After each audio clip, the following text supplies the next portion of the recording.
All right, I think let's kick off. So, good morning. My name is Oliver Nathan, and I am the head of learning at Africa People Advisory Group. And a very warm welcome to our Cultivating Exceptional Employee Experience webinar. I'm joined by my colleague, Ronelle. Ronelle, would you like to introduce yourself? Thank you, Oliver. Good morning, everyone, or good day, everybody. Thank you for joining us. I'm Ronelle Camacho. I'm a managing partner at Africa People Advisory Group. Consulting has been my life, so this is a great opportunity to chat to you. Thank you so much, Ronelle. So just in terms of housekeeping, folks, please feel free to pop any questions you might have into the Q&A function or into the chat function, and we will do our best to answer those questions towards the end of the session. Alrighty, let us kick off.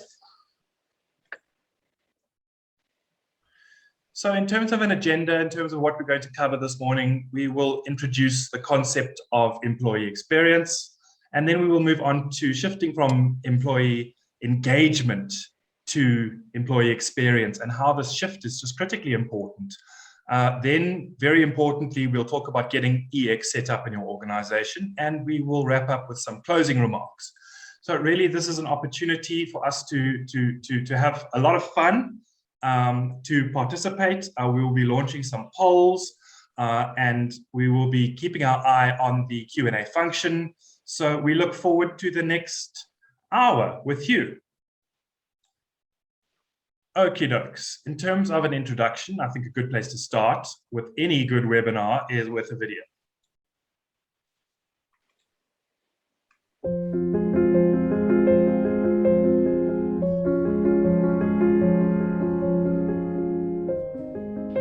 As humans, we all care about having great and positive experiences. It's something that we all take so serious. We save up to travel the world and see new places. We'll go through great lengths to put smiles on our faces. Even though creating amazing experiences is quite the endeavor, we know that the memories we create will stay with us forever. But why does the experience have to stop when we show up to work? When we get to the office and feel like we want to go berserk? Speaking of work, most of us around the world are not even engaged. In fact, the numbers are so low we should all feel enraged. Most of us work in offices with gray walls and tall cubicles. Every company we go to, it's more the usual. And the leaders we work with, who we all call our bosses, they cut their people when the company experiences losses. These are the leaders who are supposed to have our backs, the ones who once a year are willing to give you feedback. Our leaders and organizations are not ready for the future. Sometimes it feels like we're living and working in one giant blooper. Employees are using outdated tools and technologies. To be honest, our leaders owe us an apology. But now, we have the time and the opportunity to rethink what we know about work. And it's not just about giving your people the new shiny perk.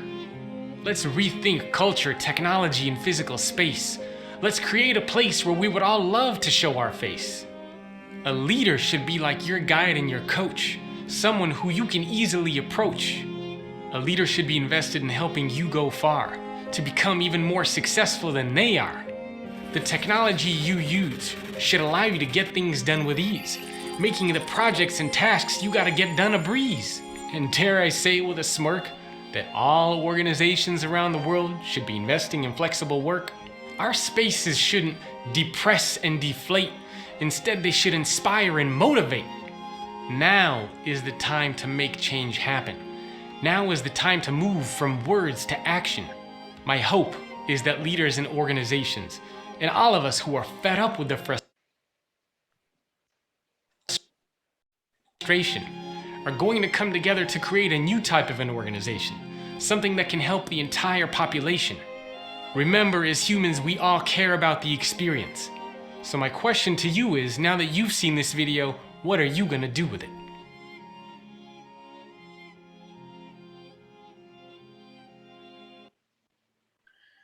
I think that video really beautifully encapsulates what employee experience is all about. And what Jacob Morgan says in the video is really around the notion of culture, technology, and physical space, where we are proud to show our face.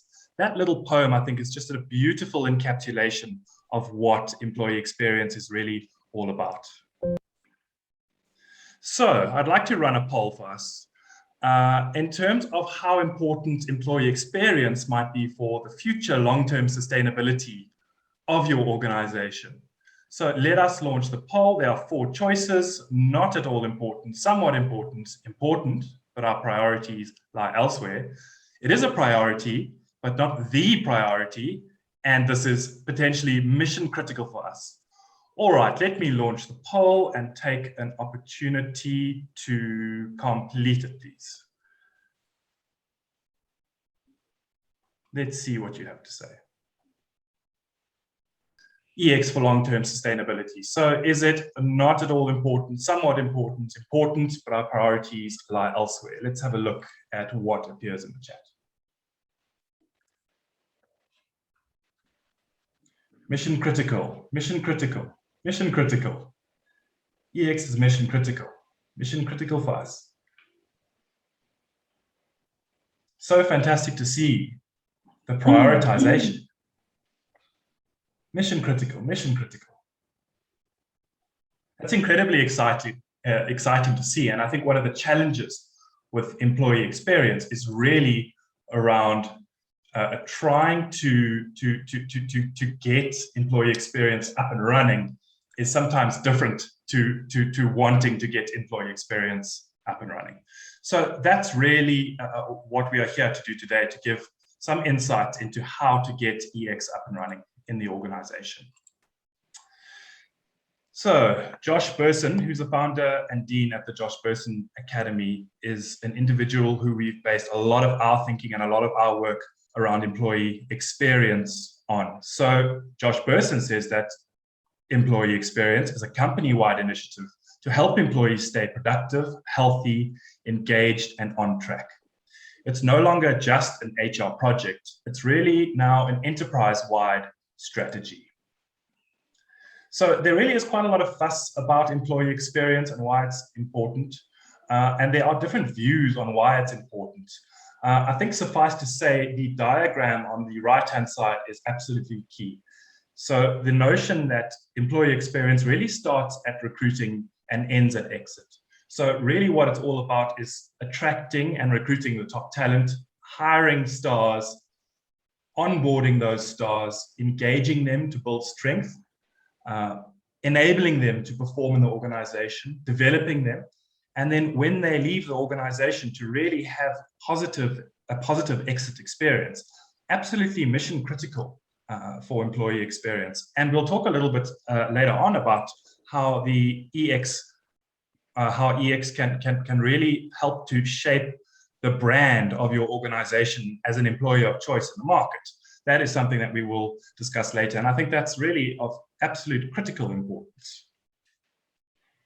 So Jacob Morgan, as he mentioned in the video, really states that EX is comprised of 3 environments: culture, technology, and physical space.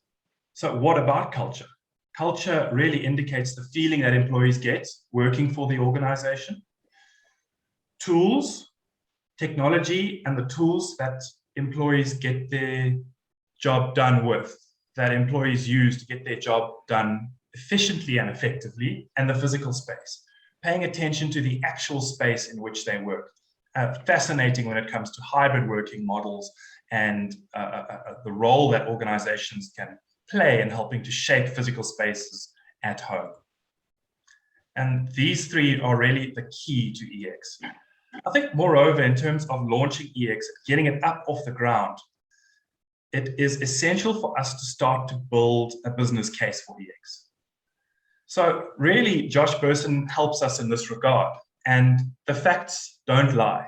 Companies leveraging the right EX strategies are 2 by 4 times likely to delight their customers, 2.2 times more likely to exceed financial targets. In terms of people outcomes, 5.2 times more likely to be a great place to work, 5.1 times more likely to create that sense of belonging, to be able to engage and, very importantly, retain good employees. In terms of innovation, 3.7 times more likely to adapt well to change, and 4.3 times more likely to innovate effectively. In other words, enhancing engagement through EX, and the idea that employee engagement is really highly correlated with turnover and how much effort people are likely to be in their work. If we get EX right, there's a business benefit: enhanced productivity, cost reduction, and the cost associated with turnover.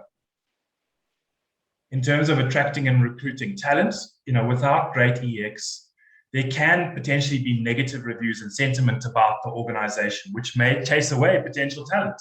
The business benefit, brand enhancement, and getting the skills that the organization needs now and in the future.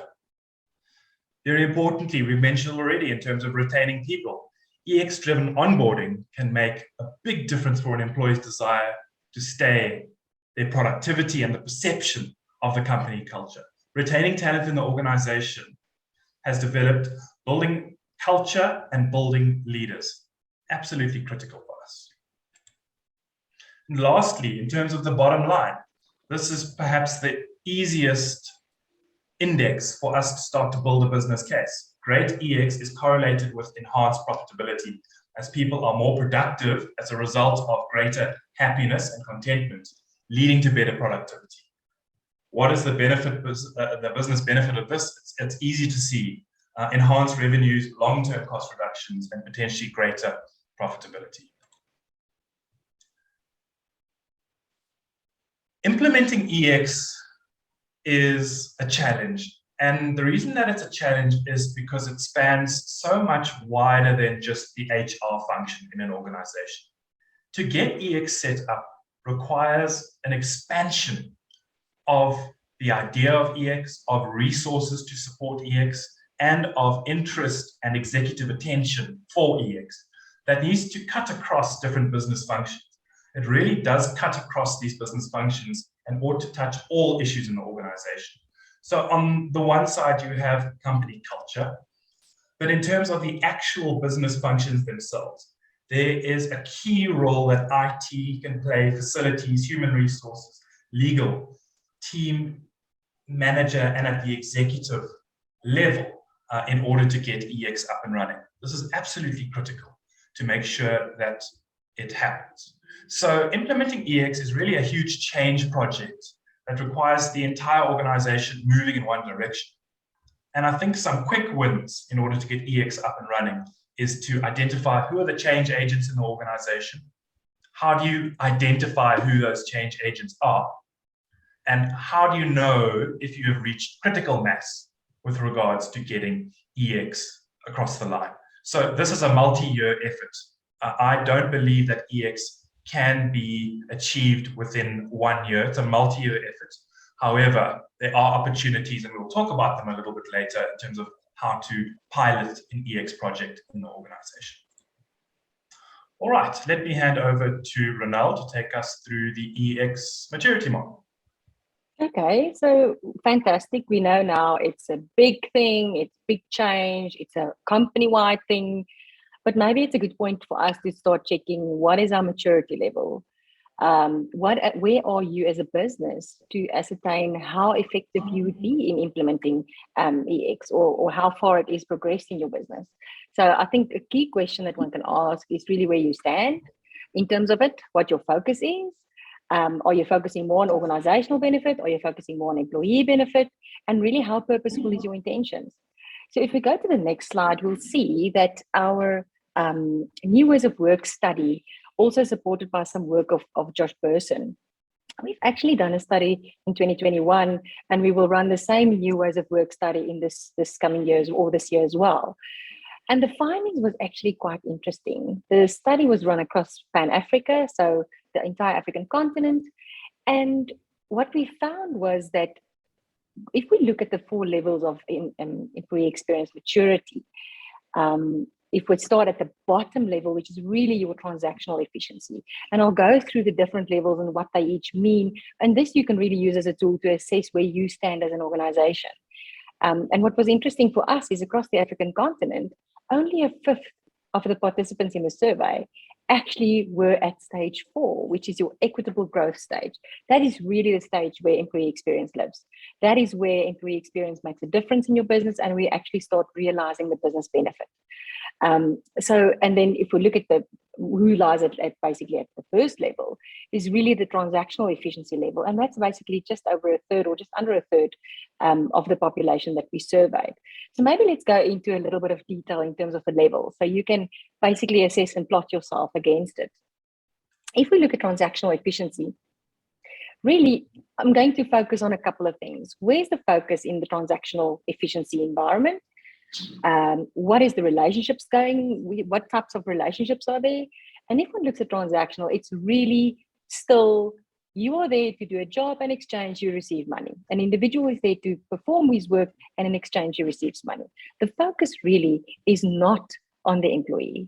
The employee is basically considered as a cost factor, and that is also where you often see when cost pressures are high, it's almost as if employee costs are the first to get cut.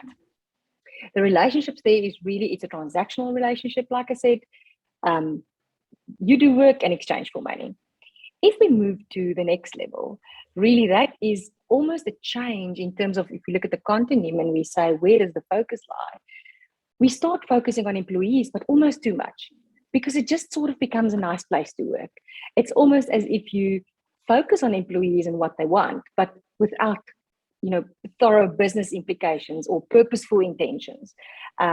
So really this may, at the end of the day, not produce the desired business results that you have, but it's going to be a nice place to work because leaders trust each other. The relationships there is open communication. Employees are really considered friends or family. And basically between this second level and the third that I'm going to discuss, that's where basically a quarter of the population sat between these two levels. If we look at the third level, we now start focusing back on purpose, organization.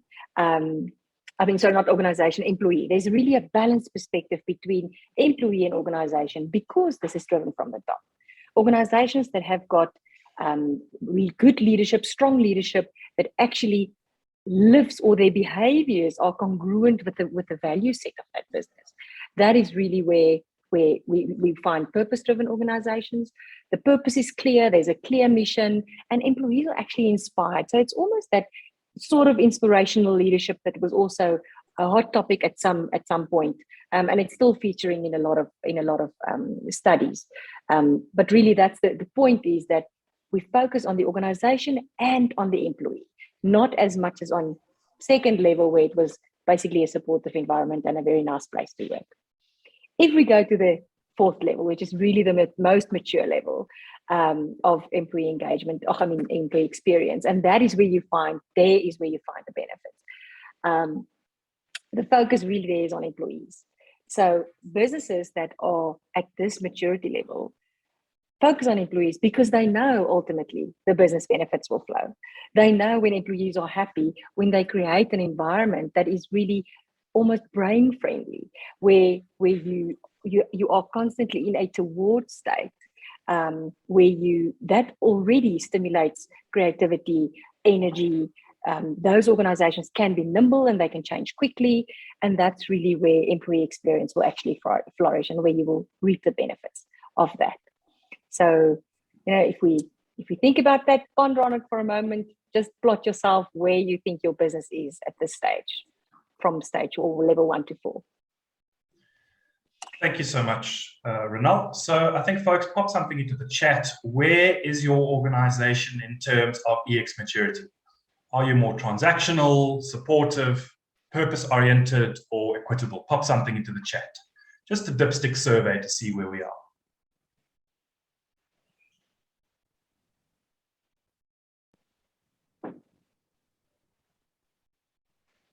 Jacques says currently at the supportive level. Purpose-oriented, halfway between transactional and supportive. Transactional. I would say transactional. Interesting to see where organizations are at. Absolutely. Equitable growth, transactional. Thank you very much for your... Absolutely. Thank you very much for your responses, folks. Let us move on in terms of our presentation. Okay, so I'd like to talk about the notion of the irresistible organization, which is really a framework for understanding and starting the first tentative steps towards setting up EX in your organization. So the elements that we've discussed in terms of the maturity model, in terms of conceptually what employee experience is, collectively form a framework for EX, which we call the irresistible organization. And the notion of the irresistible organization comes directly from Josh Bersin and the Josh Bersin Academy. And we found this to be an incredibly useful tool to think about what we need to prioritize in order to get EX set up in our organization. The EX framework will help guide our thinking around the work that we do, the teams we work on, managers, and how they coach and support us, the digital, physical, and cultural workplace, holistic well-being and health, and how we grow and develop, and how we trust the organization. So that's really a mouthful. So I think this diagram really gives a good opportunity to see how this can work. Focus area 1 is around meaningful work. Jobs and values fits, being serious about autonomy and agency, agile teams and agile teamwork, and very importantly, I think I like to call it the illness of busyness, really moving away from that and giving people opportunity and time to focus, innovate, and recover from their day-to-day job. I think that's absolutely critical, and that's a huge cultural transformation that's required. Strong management, so clear goals with stretch opportunities there, regular coaching and feedback. Positive workplace, so tools, processes, and systems to get work done productively. Appreciation, recognition, and rewards are mission critical. Health and well-being, to be serious about employees' health and well-being. Safety and security in all aspects of work. Personal fitness, health, physical well-being, and support. I think with COVID-19, what we've seen almost across the board, organizations, and this is really encouraging, organizations have really extended their employee assistance programs or their employee wellness programs to try and help people to get through this pandemic with their jobs and lives intact. There's always more work that can be done. But I think really in the EX model, what this provides for is an opportunity for organizations to take this even more seriously and put together policy and resources to help with health and well-being in the long term. Growth opportunities, open, facilitated job and role mobility, career growth in multiple paths, really, really important. And then, of course, trust in the organization. Every employee in the organization understands the mission and the purpose beyond just the financial goals, right down to the strategic core of organizations, to be able to answer the question, well, why does this organization exist and why do I work here? Transparency, empathy, and integrity in leadership.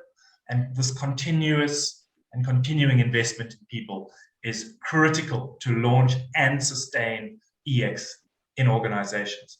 Technology and services are really the underpinning of EX. I don't believe that employee experience in the way that it's envisioned here would have even gotten up off the ground 20 years ago without the tools and technology that we have at our disposal to be able to bring people together, to be able to connect people together, and very importantly, to make people's working lives just that much better. I think absolutely critical. So support systems, key here is a piece on HR metrics to be able to get those key insights about what people are doing, when they are doing it, and where they are doing it, and see where we as an organization can help to assist with that.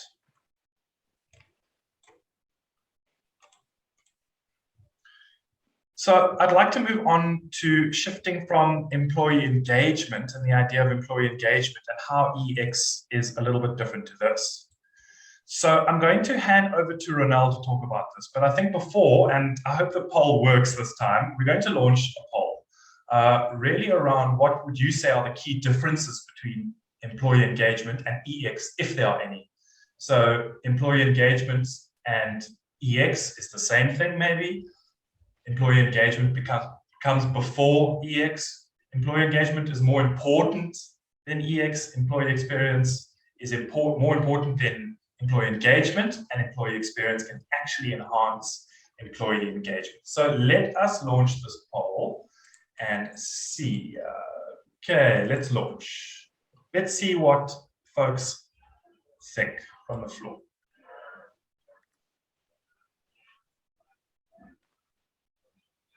Interesting. So far, our audience has really felt that EX can enhance employee engagement. Employee engagement and EX is the same thing, as 4% of responses. All right, let's wait for a few more responses before we move on. All right, 38, 41 of our 62 participants have entered something. All right, I think let's stop it there. So, an incredible 80% of participants really sit with the idea that EX can actually enhance employee engagement. So I'm going to stop sharing and hand over to Ronald to take us through this section on the relationship between EX and engagement. Okay, so I mean, it's clear that most people actually thought, it sort of evolves into one another, or it influences one another, which is actually very, very spot on in terms of the definitions. If one looks at the theoretical definition, employee experience really comes from or is rooted in customer experience. Really where businesses started when they did designs, when they did implementations, they started looking at the entire customer journey to see at all the different interactions and touch points that they have with a customer to actually influence that entire experience. And that is really where, if they influence that to delight their customers, why can we not do similar and delight our employees? And that was really the root for looking at employee experience. If we look at employee engagement and employee experience, the difference really is the one leads to the other. If we work on employee experience, it's much more purposeful. It's a much more strategic interventions. It is not tactical or short-term or instantaneous, and you don't do sort of checks. When you work on employee engagement, you do your checks every now and then, every quarter, biannually. You look at your checks, but it's sort of a little bit in isolation because you get an employee view and you say, we know these following drivers are driving employee engagement. We know it's leadership. We know it's employee or growth and development. We know it's reward. So then you almost work on those in a disconnected way. Not that when one works at employee engagement, it is wrong. If we go to the next slide, Oliver. Thanks. If we look at employee engagement, the work that's been done on it is great, and the work that is still being done on it is fantastic. But if you want to take it to the next level and really start reaping the benefits, you want to start working on all those moments that matters of employees. Like Oliver said in the beginning, really from where we start engaging with potential employers, right through to employees actually exiting the business. And there, we do say human capital can be much more effective if they focus on employee experience. But you will see that we actually say that this is much broader than just human capital. It's a much broader involvement from leadership, from multifaceted teams, etc. So it's really a matter of iterative design, where you design, implement and test, design, implement and test, work with the findings that you get, and you craft solutions with a continuous set of data that you base your design on. And I think that's the difference. It's really to if you get employee experience right, it will eventually lead to engaged employees, which you could still track on a momentarily basis. If we then look at, just in terms of touch points, where the focus is between the two concepts. If we look at employee engagement, really, like I said, once, twice, maybe 4 times a year, that you measure that, and it's a survey that you run out. It's good, it gives you good insight. But with employee experience, you've got a continuous feed of data that you get through various sources with your cross-functional teams, etc. And if you look at the focus points, when you only work with employee engagement, it's a lot organizational focus. It's very HR-centric. It's HR's initiatives that they run. Often HR is the custodian of that as well. But employee experience, you will find that it's almost removed from HR because it just becomes an employee-centric experience. Naturally, one wants to allocate it to the human capital sphere or to the human capital space, but it's almost as if you have very executive leadership that takes responsibility for this, and it does not only resort with the human capital space. From a culture perspective, really, if we think about how things are done in an employee engagement type of environment, we work for the organization's success. But from an employee experience perspective, we work for the employee's success because we know that the business benefits will follow. We know that employees will be in a different space, and that will unleash the creativity, the nimbleness, the engagement, ultimately. So if we then reach employee experience and we have positive experiences, we can achieve greater employee engagement and then the associated business benefits that Oliver has already touched on. So another part of what the study that we conducted in 2021, the New Ways of Work study, we actually we tested a little bit of the whole implementation of employee engagement and employee experience. And I think one could really see the focus shift. Along the African continent, a lot of people, 62% of them already had employee engagement strategies. 58% said we are measuring employee engagement. And that is a fantastic start because that's already starting to gather data. 65% of the respondents said there's actual accountability that is with this. So managers and leaders are actually rated on this. And we all know if it's not measured, it ain't going to happen. So if we look at employee experience and the survey participants' responses with regards to that, 27%, so it's less than a third, have actually formally adopted the concepts of employee experience, which is, like we said, much broader, every aspect of the employee, every moment that matters in the business. And 29%, also less than a third, of human capital functions actually have this accountability linked to their scorecards. I think if we look at the center block on this slide, these were just some of the things, and I know we are all grateful and thankful that COVID is 2 years down the line. I think in South Africa it was mentioned that we were on 750 days, where we were under the disaster management plan. If we just think about that, you can really see that people started doing things. If you think about what Oliver said about culture, technology, and the spaces where we work, people throughout COVID already started to work on that because they shifted to virtual learning and they still wanted to have engagements, informal, more smaller caucus meetings.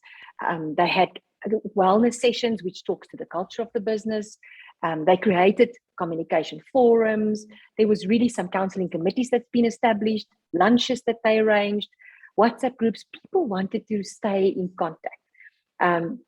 And I think regular CEO updates, people were concerned, worried about the businesses.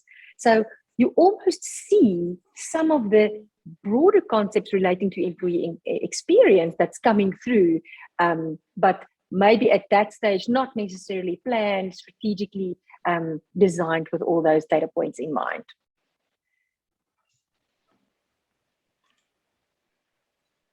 Thank you very much, Ronel. I'd like to move on to where the rubber really hits the road and some pointers and some tips in terms of getting EX set up in your organization. So just a dipstick to get a sense from you, what is design thinking and how might it relate to EX? Any thoughts on that? Pop that into the chat, please. Fiona, I think we will get to your question closer to the end, related to how can we now measure employee engagement and versus employee experience. So hold on to your question. Thank you. Thank you so much, Ronald. Noeliso had a wonderful contribution here. It aligns with a systems view of the business versus a siloed view. What happens in any part of the business impacts the whole. Absolutely. That's incredibly, incredibly powerful and a lovely summary of the relationship between design thinking and design thinking as a tool to get EX set up in the organization. So moving on to the EX design process. EX design is really about improving employees' experiences. And this really requires a careful, iterative process that assesses three major components: the physical, the social, and the task-related components. It takes concrete steps to improve all three. Frequent feedback from employees helps to ensure continuous improvement. So this is very, very design thinking oriented. It starts with tuning into the voice of the employee. And part of Fiona's question and answering part of Fiona's question is really around how do we measure the efficacy and the impact of EX in the organization. This is a good starting point. Engagement surveys are still incredibly important. And it doesn't mean that we do away with engagement at all. That is just one tool in our basket of tools, in our arsenal that we can use to understand the prospects for EX, and B, to measure how effective our implementation of EX has been. There are others. People analytics, absolutely critical. Organizations are sitting on huge amounts of data. And I think it's not necessarily to go out and produce more people data, but to take the pre-existing people data and create the kinds of dashboards. And you can create these dashboards in Power BI, for example. And if you just had to go onto YouTube and have a search for how to use Power BI and how to input data into Power BI to get insights, there is so much free material in order to start working with Power BI or even Excel to get those key people insights. Sentiment analysis, that is really something from CX. Again, I suggest you go out and research a little bit on sentiment analysis and how to do that. And very importantly, social media. An organization that I used to work for used to use Yammer, which is an internal social media platform hosted by Microsoft. And it was amazing how much data insight we could get in terms of what people were doing, what people were thinking and feeling to an extent from that platform. Getting that back-end data was really, really powerful. Map the employee journey. So this is really around, and this is a baby. This is a baby of design thinking, mapping the employee journey, empathy mapping, right? So what is it that employees do from when they arrive in the organization or from when they arrive to work? What is it that they do? How do they do it? Where do they work and how do they work? And understand what the bottlenecks are, the limitations are, and the pain points of employees really are. Next is to build a cross-functional EX coalition. As mentioned earlier, cross-cutting, facilities, IT, management, and marketing all have their role to play in terms of getting EX set up. Investing in touch points with the most impact. So the data bears this out, really touch points around career development and promotion, onboarding, and projects that employees are involved in are really the key moments that matter. And really, we need to understand the moments that matter for employees and build our employee experience around those moments that matter. Lastly, use agile design on employee experiences. So this is an opportunity to not stay incredibly fixed in what we do, but to be able to rapidly prototype a project or an initiative, see what the result is, and then pivot and change rapidly accordingly if we need to. So that is an overall approach to using design thinking to help with the EX design process. As mentioned a couple of moments ago, moments that matter are really what we are looking for and trying to create with EX. These are the moments that impact an employee's organizational experience most significantly through their day, through their year, and through their career, rather than the moments that HC and HR and leaders think matter. Absolutely critical there. Focusing on those moments that matter will improve the delivery of the employee value proposition and allow for a far more targeted HC investment, particularly in technology, to be able to track those moments that matter. And this also regards emotions as a very important criteria in decision making. Okay, let me hand you over to Ronel to take us through getting started with EX. Yeah, so, where do we start from here? Where do we go? What do we do? I think if we just think about a lot of us, and we've indicated in the research as well, a lot of us are sitting with, we are assessing employee engagement. We've got that metric. That metric has been there for a very long time.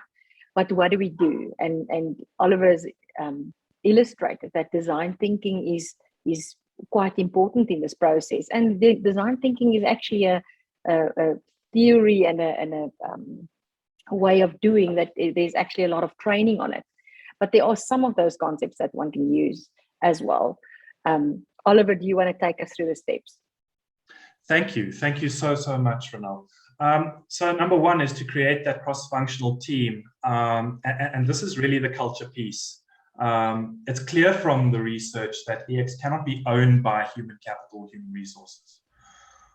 While many companies can start that way, ultimately it's a problem that includes, it's an opportunity too, that includes management, culture, awards, job design, growth, career, facilities, IT, legal and work policies, and health and safety. So in order to get this up off the ground, there really needs to be buy-in, and there really needs to be support at the highest levels of the organization in order to get this up, even to get support for a cross-functional team.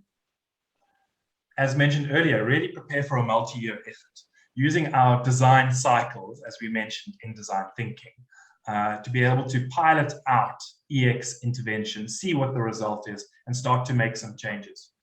EX is a new business strategy, but it's not something that's done in a year. As you develop an EX team, as well as a roadmap for the intervention, you really should remember each year you'll focus on new and different things. So don't try everything at once. Give yourself time to hit the highest priority things first. As mentioned, create those personas based on role, tenure, or level. Rather than trying to give everyone what they want, it's important to have a segmentation strategy. So this is really from the world of sales and marketing. Who are employees from a persona point of view? What is important? What is maybe not important? What are priorities for them? And do that aggregation and segmentation so that you can understand the different groups of employees with different priorities, needs, and wants. Very important to do.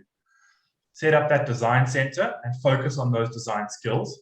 So this is about co-designing a process so that the design solutions for EX fit well with the business, and you can implement solutions in stages that can be iterated over time.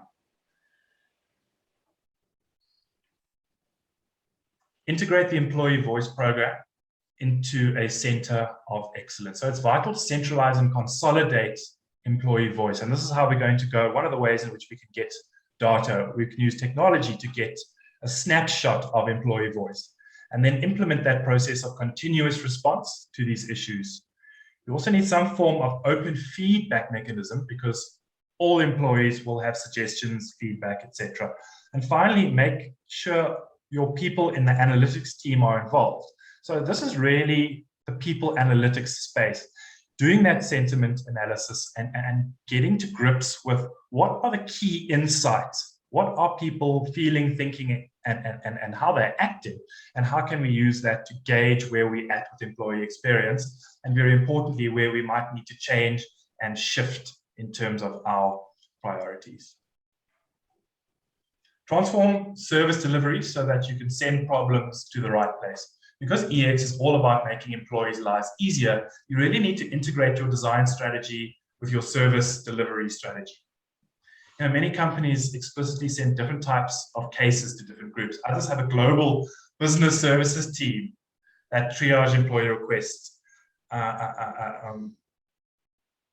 You know, it's so important to consider in the EX strategy and your long-term journey where problems are being sent in the organization, who deals with those problems, and how effectively those problems are dealt with. These can be internal problems as well as customer problems, challenges. Absolutely critical from a change point of view is to clearly communicate at every step of the way the EX strategy to everyone. High quality EX is dependent on meeting employee expectations. So I think if you say you are going to pursue EX, it's absolutely mission critical to make sure that we communicate clearly about what we hope to achieve, how we will achieve it, and if we don't manage to achieve it in the first year or 2 years, what are we doing to make sure that we achieve employee experience, and what is in it? What is in it for the employee to be a part of this? If employees expect the IT department, for example, to answer within 24 hours, tell them. If it's going to take a week, tell them. That goes for every part of the EX design. Don't oversell what you're doing for employees. Make it clear so that people know that the company is trying, what the company is trying to do, and the policies and standards are really clear. All right, so this is a nice summary slide, and we will, some of our participants were asking if we will share the slides. Absolutely, we will share a recording of this webinar and the slides with you so that you can review those in your own time. A couple of tips to get it right. Start with the basics. What are the basics? Really those moments that matter. At work first, onboarding, job changes, relocation, promotions. All those little things that can really bog people down if they're difficult. Partner with IT and finance. Practice co-creation, so you're creating the solution with the people who are going to be affected by the solution. Look at new tools, so you might be sitting on a lot of data, but some new tools, your ERP and your HRM platforms, your human resources management platforms, may not help as much as you think. Many clients say the big HR systems project did not necessarily improve the employee experience. Practice process simplification, absolutely critical there. And then, of course, segment the workforce. We can't fix every employee's experience in every way at once. So we need to be selective. Who are we targeting? Which experiences are we targeting? And then our efforts really are centered around that. All right, that just about brings us to the close of our webinar. Just one closing remark from me before we open up for questions, and we will have a look at the Q&A and do our best to answer those questions. But in terms of the chat, I'd like to hear from you, and I'm sure Renelle would as well. What has stood out for you from this session on EX? How has your insight maybe changed as a result of the discussion and engagement? Let's hear thoughts in the chat.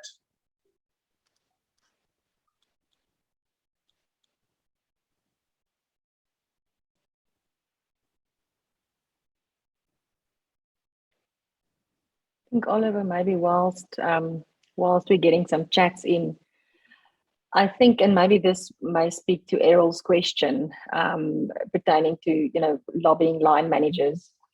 I think it's really, in my mind, a mind shift thing, moving to employee experience, and it's a mind shift thing for the entire business. It's a philosophical thing, because your focus is now no longer the business and the business outcomes, but you almost put the trust in employees. So in all the training that you do, and I'm not saying leadership training, all your engagements with line managers, leaders, those are the people that connect with employees. Those are the people that create the moments that matter for employees.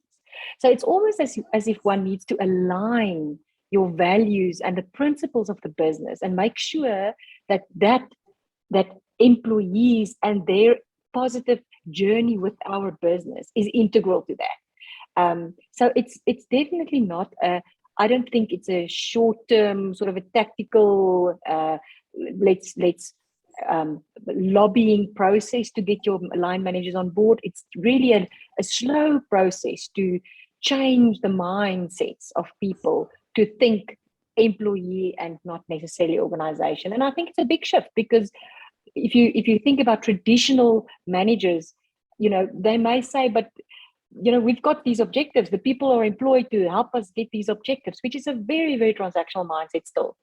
So I think a lot of work, one can put your actions in place and your strategies, but a lot of mind work needs to happen for people to align with. We are now talking about an experience. Everything I do creates a moment for an individual in the business and in their journey with that organization. Beautiful, lovely, Ronald. I really couldn't agree with you more. And I think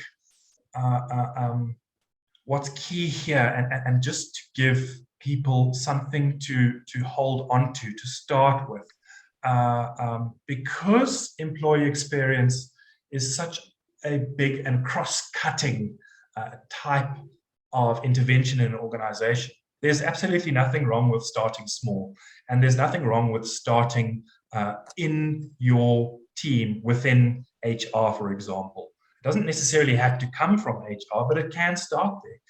And I think what we are seeing work really well is taking a bit of an entrepreneurial mindset. Somewhere between entrepreneurial mindset and a design thinking mindset, where it's okay to start small with the resources that you have at your disposal. Test something, pilot something EX oriented, and see what the results are before going to Exco or the board of your organization and asking for a huge budget to get your EX project up and off the ground. So it really is okay to start small and to get those key cultural gains from your EX, your small scale EX project. So there are some questions here in the Q&A section, and I think we'll go through the chat here. So I think Ronel and myself will take an opportunity to answer those questions. Errol asks, how do you lobby line managers to drive EX and engagement within the organization, as they are at the core of company culture and overall employee experience? What do you think, Ronel? How do we get line managers to drive EX? Yeah, I think that's why I made sort of a bit of from just a concluding or closing remark from my side was that it's a mind shift that needs to happen. It will not happen overnight. You cannot teach people to now work with employee experience or change their mindsets to now work with employee experience. And what Noloyiso is also saying in the chat sort of supports this. Employee experience is there. It's always been there, and it is there. We are now measuring it, and we want it to be as positive as possible so that we can unleash that creativity and that innovation, etc. So taking my line managers along, I think identifying those change agents, those people that are already pro this, that are influencers in the company. I think people who are in senior roles who already sort of walk that talk in terms of values and value congruent behavior. I think those are typically your almost easier targets to start influencing the fact that we are looking to create positive employee experiences. Not to say that people will always be happy. That's people that are employee experience that are negative gives us different information to work with as well. It puts us back in that iterative design. Thank you so much, Ronelle. I think Noeliso raised a lovely point here in the chat. The employee experience is already there, whether it is good or bad. That should be the starting point. When you look at continuous, then you look at continuous areas for improvement aligned for the strategy. Absolutely, Noeliso. I think it's not like we as human beings just don't have experiences in organizations just because formal positive EX is in place or not. Absolutely, there's already a base for employee experience. I think, to your point, incremental improvements using design thinking to try and forge positive employee experiences that are linked to the strategy is really where you're going to have success, A, and B, where you're going to have the biggest opportunity to start to build a business case for EX, because getting EX set up, doesn't matter how we look at it, it is going to cost money. There is at some point, if we want to be successful and we want to be positive about EX across the organization, that we are going to have budget, effort, and time allocated towards getting EX set up. I think there was a question, Fiona's question, around the best way to measure employee engagement and EX. I think we did answer that, just in terms of, this doesn't mean that the engagement survey falls away, but we augment those findings. Culture climate surveys, sentiment analysis, and using this whole load of people metrics that we already have, and performing the analytics in them to deliver and delve into those key insights.